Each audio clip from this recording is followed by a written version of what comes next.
Esse é o programa Provocações Teológicas, um programa produzido pelo canal Espaço Teológico. O entrevistado de hoje dispensa apresentações, ele é professor de teologia, também é diretor de um dos seminários mais importantes da América do Sul, que é o Reverendo Ageu Magalhães. Reverendo, é um prazer muito grande recebê-lo aqui no nosso programa. Nós queremos agradecer a sua disposição, a sua disponibilidade de nos conceder essa entrevista, ainda mais agora nesses tempos de pandemia. Alegria. Eu que fico agradecido, fico honrado, né? Que Deus nos abençoe. Amém. Pastor, nós vamos então às nossas perguntas. E a primeira pergunta que eu gostaria de fazer para o senhor é a seguinte: como era realizada a Santa Ceia na igreja primitiva? Ok. Muito bem.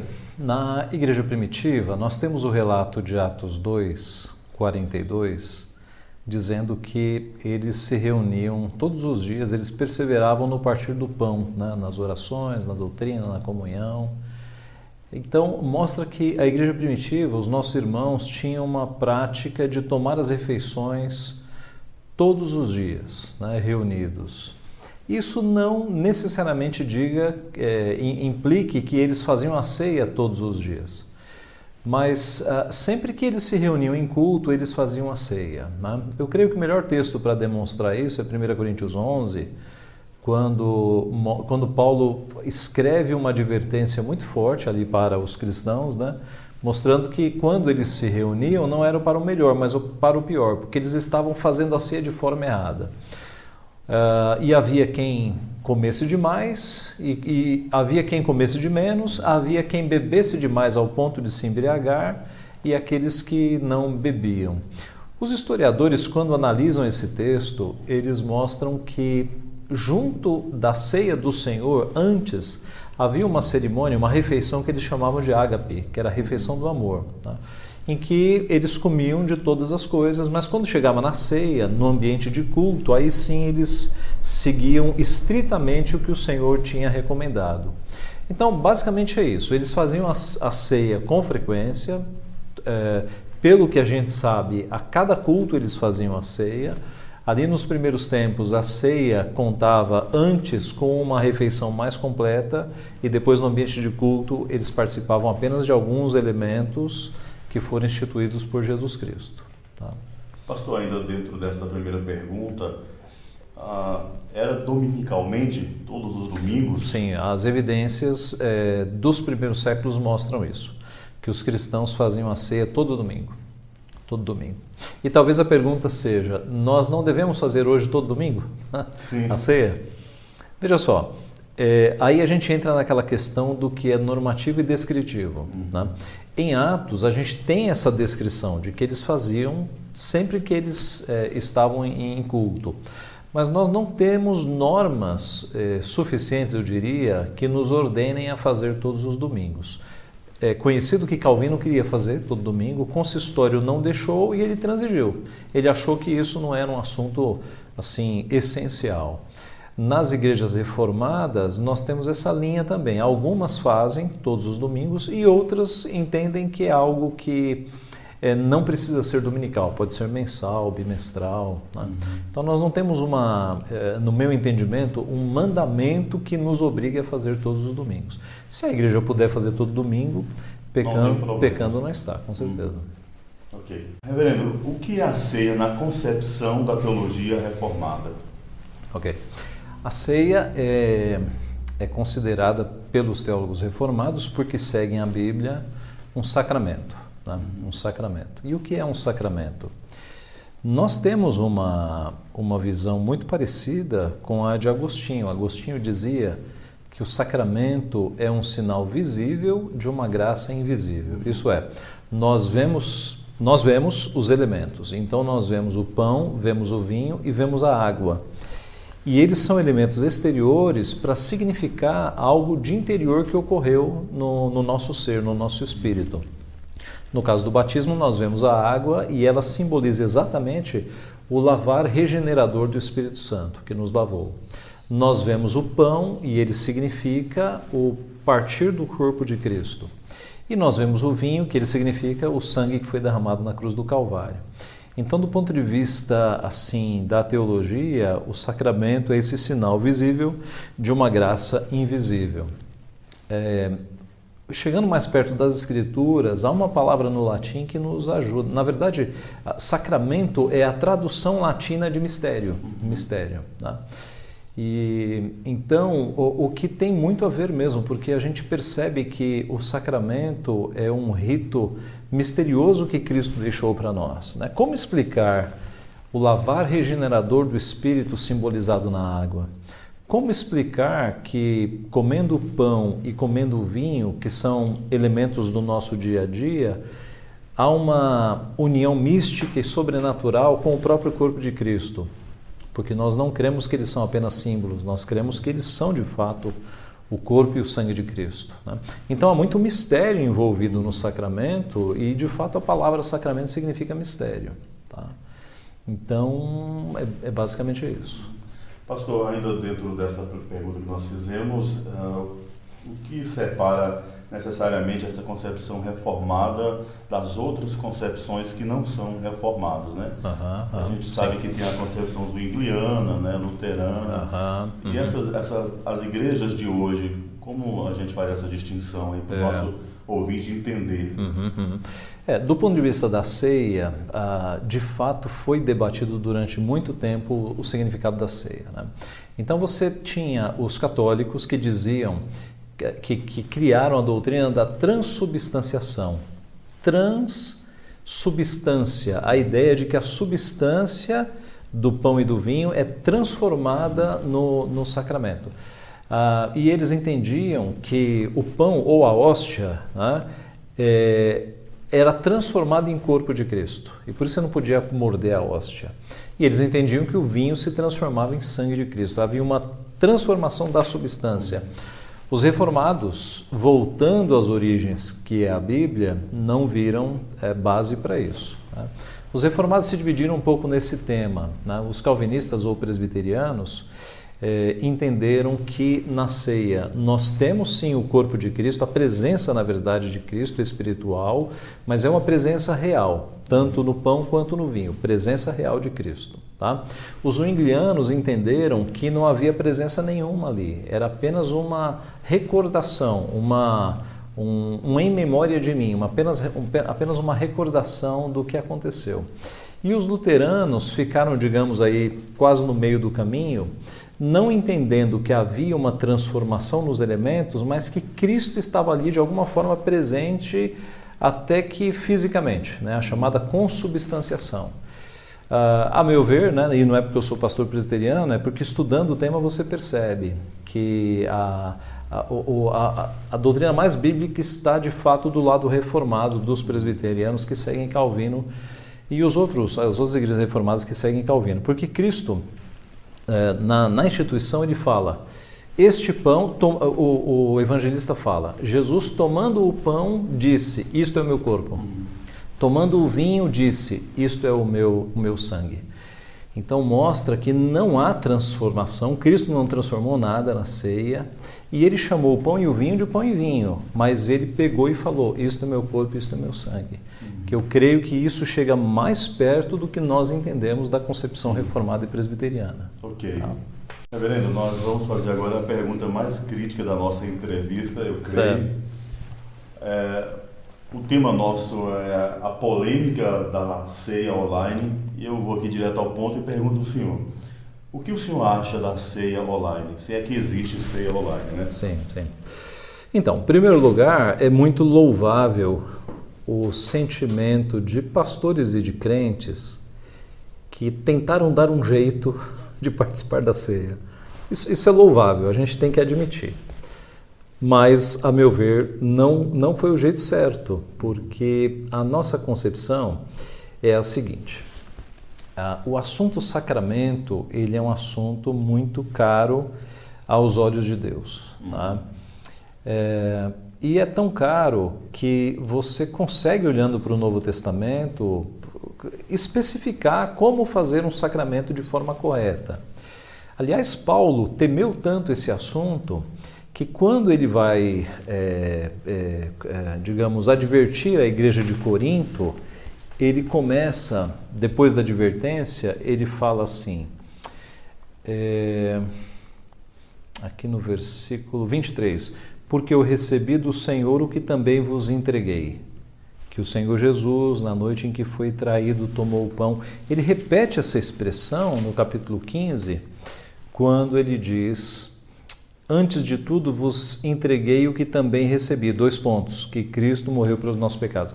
Essa introdução que Paulo fala aponta para uma fidelidade tão grande, ele percebe que lidando com o sacramento, ele não pode agora dar um jeito paulino de administrar o sacramento. Ele fala, antes de tudo, o que eu estou entregando para vocês é o que eu recebi. Foi desse jeito que Cristo me ensinou e eu vou passar para vocês. Então esse temor que você percebe nas palavras de Paulo é um alerta para que nós não inovemos, para que nós façamos uma ceia como foi instituído. E como é que a ceia foi instituída? Na reunião dos crentes. Né? Isso que nós estamos tendo hoje, de crentes, cada um nas suas casas, né, se alimentando de transmissões, é muito válido, é muito justo, mas não substitui a ceia. A ceia é um evento, né, é um rito que tem que ser partilhado pelos crentes ao redor da mesa, nada substitui isso. É o sacramento que nós temos que mais fala sobre união, porque são os crentes ao redor da mesa. A gente sabe como partilhar de uma mesma refeição é um símbolo bíblico para a união, né? Então os crentes estão ao redor da mesa, participando de uma mesma refeição, participando do mesmo pão, que isso tem um alto significado, né? Eu participar do mesmo pão e eu participar do mesmo vinho. Aliás, isso tem um significado tão forte que os historiadores são quase unânimes em dizer que no passado era um cálice único mesmo. Né? Era um cálice que ia sendo passado de mão em mão e os crentes iam bebendo do mesmo cálice. Eu não vejo problema hoje nos cálices individuais, porque eles vêm de uma mesma fonte, de uma mesma jarra de vinho. Então o elemento comunitário ainda está presente. Né? Mas note que essa ideia para os nossos pais antigos, de que cada um na sua casa tem o seu cálice e o seu pão e estão participando virtualmente, seria inaceitável. Praticamente uma heresia. Eu creio que sim. Eu creio que eles chamariam assim, de uma blasfêmia contra a mesa do Senhor. E esse é outro problema. Paulo, depois que ele repreende Corinto sobre a ceia, eles estavam fazendo tudo errado, não estavam esperando os outros para comer junto, ele diz, eis a razão porque há entre vós muitos fracos e doentes e não poucos que dormem. Não poucos que dormem, muitos estudiosos creem que Deus estava executando o juízo lá e já tinha gente morrendo, porque eles estavam profanando a mesa do Senhor. Então, eu não olho para o que está sendo feito como ceia virtual e eu chamo isso de ceia. Eu creio que não. Os crentes estão fazendo refeições avulsas nas suas casas, mas não é a ceia autorizada que nós temos na palavra. Não. Pastor, esse é um tema extremamente delicado. Eu quero ainda, dentro dessa pergunta, fazer outra pergunta. A posição da Igreja Reformada, da Igreja Presbiteriana, nossa denominação, dizendo que também sou pastor presbiteriano, eu sei que nesse tempo agora do tudo online, do digital, a igreja já tem uma posição oficial, o Supremo já se posicionou? Não deu tempo, né? Porque essa quarentena nos pegou assim, quase que de surpresa. Os concílios ainda não se reuniram. Me parece que a gente não deu ainda 2 meses de quarentena, né? Mas os concílios não se reuniram ainda, embora os pastores que ligaram para o presidente do Supremo Concílio e para o secretário executivo receberam o conselho de não fazer nada virtual. Por quê? Porque esse é um tema que não foi debatido ainda, a denominação não se posicionou, e olhando para o que nós temos de símbolos, tudo coopera contra, né? Porque nos nossos símbolos é dito que a ceia é feita por um pastor. E o pastor tem que estar com os elementos, orar pelos elementos, consagrando os elementos, e os presbíteros tomam parte na administração, distribuindo, fazendo a fração, né? Distribuindo os elementos. Então, quando você adota uma chamada ceia online, desfigura muito do que está estabelecido.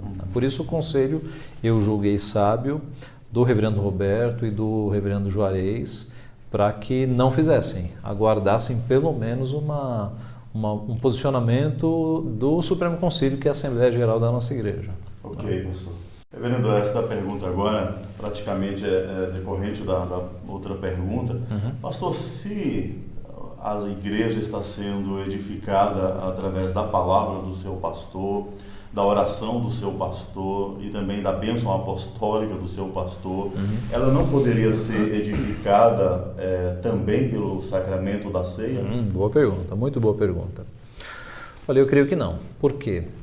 Porque nós encontramos de fato, desde os antigos, três formas de culto, né? O culto pessoal, que é a minha devoção com o Senhor em casa, o culto familiar ou doméstico, né? Que inclusive os nossos irmãos lá em Westminster, no século XVII, quando eles criaram o Diretório de Culto de Westminster, eles prescreveram também formas de se fazer o culto doméstico, né? Então é possível fazer um culto doméstico, culto pessoal, o culto doméstico e o culto público. Tanto no culto pessoal quanto no culto doméstico, nós temos os elementos de leitura da palavra, oração, cânticos, né? Salmos e hinos. Agora, teologicamente falando, quando nós pensamos em ceia do Senhor, é no culto público, é com a igreja inteira reunida. Eu estou lhe perguntando isso porque a grande dúvida, pelo menos as perguntas recorrentes, são estas, né? Por que se prega, está se usando a expressão culto online, que é outra discussão, vai ficar para outra entrevista aqui. Ok. Culto online, a pregação é online, a oferta, tem até oferta online, né, que pedem. E o grande questionamento de muitos irmãos é exatamente este, né? Mas por que só a ceia não pode ser online? Veja, eu acho que você respondeu, porque não é um culto que está acontecendo. Né? O que está acontecendo quando eu ligo... Isso se refere ao culto público, então? Isso, não é o culto público, as pessoas estão juntas. Quando eu ligo o meu computador, entro no YouTube e assisto uma pregação, não é um culto. Eu estou assistindo uma pregação que me alimenta, que é a palavra de Deus. Mas o culto é o exercício dos cristãos estarem juntos, adorando ao Senhor, participando do culto. Né? Essa é uma diferença da missa católica. Na missa católica você assiste, no culto protestante você participa. Eu acho que esse é o ponto. Por que a ceia não pode? Porque a ceia, pela determinação bíblica, ela pressupõe reunião. Em 1 Coríntios capítulo 11, se você der uma lida grifando a palavra reunir, aparece várias vezes. Né? Pressupõe pessoas juntas partilhando do mesmo pão e do mesmo cálice ou do mesmo vinho. Tá? Então, eu posso receber a palavra até por um telefonema, o pastor pode ler a Bíblia e explicar a Bíblia por telefone, eu posso orar junto com uma pessoa por telefone, mas comungar do mesmo pão e do mesmo vinho por telefone não dá. Vai ser outro pão e vai ser outro vinho. Tá? Ok, então. Pastor, com o desdobramento aí da quarentena e a demora ao retorno do culto, como fica aí 1 Coríntios 11, 26, o façam isso em memória de mim? E se demorar, como esperar? Dá para esperar mais, pastor? Eu creio que sim. Veja só, nós temos três fontes de alimentação para a nossa alma, né? Que são chamados meios de graça. A palavra, a leitura da palavra, a oração e os sacramentos. Tá? Então, neste momento, nós estamos privados de um dos meios da graça, que são os sacramentos. Mas nós temos os outros dois meios, que são a leitura da palavra e a oração. Então, o nosso conselho para os crentes é que lancem mão desses outros meios com toda a força e com todo vigor, para que a sua fé não seja esfriada, né? Que eles leiam mais a palavra e que eles orem mais neste período. E fazendo assim, eles estão alimentados. Observe que nós não temos, como nós já falamos, nós não temos uma prescrição clara para que a ceia seja feita todo domingo e nem todo mês. Aqui no nosso país, algumas regiões, né, no Nordeste, até em Minas, houve tempos na nossa igreja em que, por falta de obreiros, os crentes iam cear de 3 em 3 meses, de 6 em 6 meses. A minha família é do Ceará, né? Eu nasci em São Paulo, mas minha família toda é do Ceará. E nós temos uma igreja lá que já passou de 100 anos, que durante 80 anos, eles viam o pastor uma vez por ano. Poxa. Quem é que cuidava do trabalho? Os presbíteros. O pastor pastoreava 1, 2, 3 igrejas? Várias igrejas. O pastor vinha de Fortaleza, mais de 400 quilômetros lá do Sertãozão. E ele vinha uma vez por ano. Então, os crentes tomavam a ceia uma vez por ano. Enquanto isso, eles se alimentavam da palavra, da oração, da comunhão dos irmãos. Não é o ideal, está longe de ser o ideal. Um dia desse eu estava lendo um artigo de um pastor escocês, MacLeod, e ele falava isso, que lá na Escócia, nos primórdios, eles tomavam a ceia de 3 em 3 meses, por falta de pastores. Então eu diria que é o seguinte, eu acho que os crentes têm que se alimentar bastante da palavra e da oração e aguentar até com uma santa ansiedade o dia em que nós vamos nos reunir de novo ao redor de uma mesa. E assim, pastor, eu fico imaginando como vai ser essa ceia depois da quarentena. Que coisa emocionante vai ser. Sim, com certeza, Reverendo.